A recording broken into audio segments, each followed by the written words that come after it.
Vocês poderiam me tirar uma dúvida? Esse ângulo, essa parte aqui, lá da ponta, tá lá atrás, né? E esse grandão aí tá à frente, certo?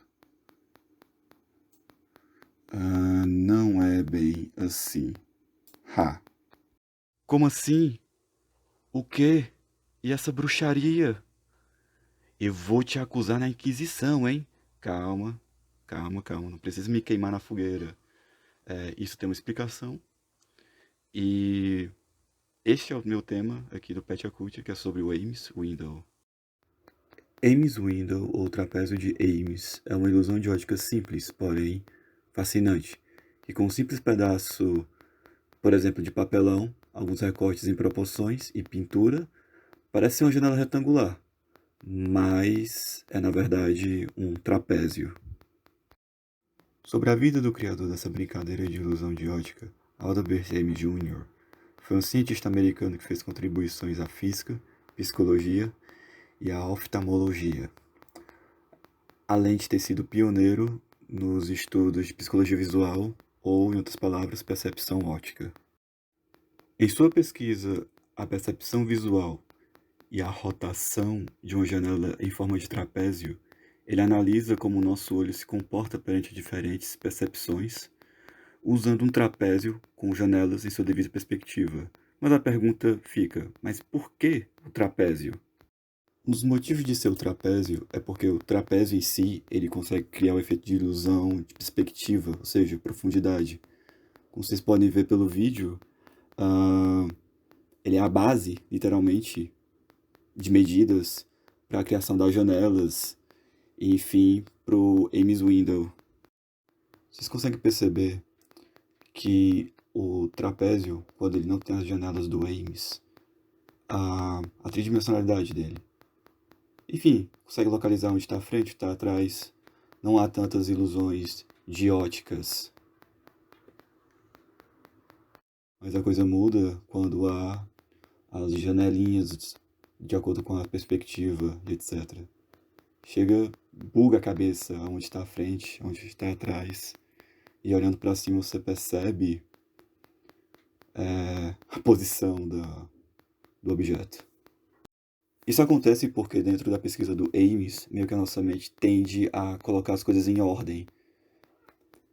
Em outras palavras, nossa consciência tem várias interpretações da realidade e, digamos assim, escolhe a mais óbvia a ser seguida.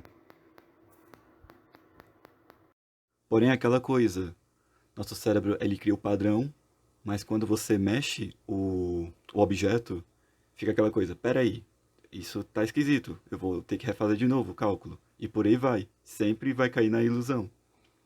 Porque o objeto ele foi justamente feito para ter ilusão.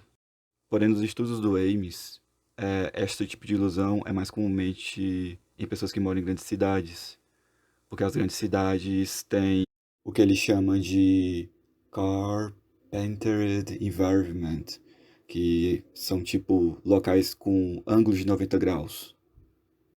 Portas, janelas, geladeira, fogão. Tudo que é objeto sempre vai ter algum ângulo de 90 graus nas grandes cidades. Isso é muito comum mesmo. Em comparação ao campo, onde na pesquisa menos pessoas caíram na ilusão, devido ao indivíduo no campo ele presenciar mais formas orgânicas. Mas mesmo presenciando mais formas orgânicas, ainda assim um terço aproximadamente dos participantes do experimento que são do campo caíram na ilusão. Mas em um outro experimento, onde os participantes do campo e da cidade viam a janela na distância de 6 metros e com um dos olhos vendados, ambos, 90%, perceberam a ilusão. Um dos motivos que explica isso, além das características já citadas em relação à janela de Ames, é o modo como ele faz a pintura na janela. Não é à toa, o modo como é pintada a janela é para dar a impressão de faces, como se a janela fosse tridimensional, mas na verdade ela é bidimensional. Isso porque ele segue direitinho as 8 leis da Gestalt, mas como exemplo eu vou falar da lei do fechamento, que é um dos mais comuns que tem. Grandes empresas, etc. usam, que é deixar a mente se guiar pela continuidade de uma forma, ela já é capaz de prever toda a sua estrutura sozinho. Como eu disse antes, que o cérebro ele cria padrões.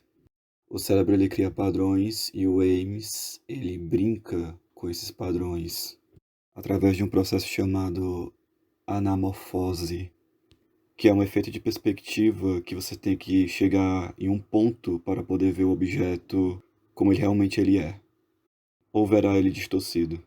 Além da janela de Ames, também existe o quarto de Ames, que praticamente segue os mesmos princípios da janela, apesar do quarto ser bem mais complexo e bem maior. Nesse quarto temos um quarto que está distorcido, junto com pinturas também distorcidas, porém em um ângulo que parece que você está vendo de frente. É um bom exemplo também de anamorfismo. Agora todo Ames Window, anamorfismos.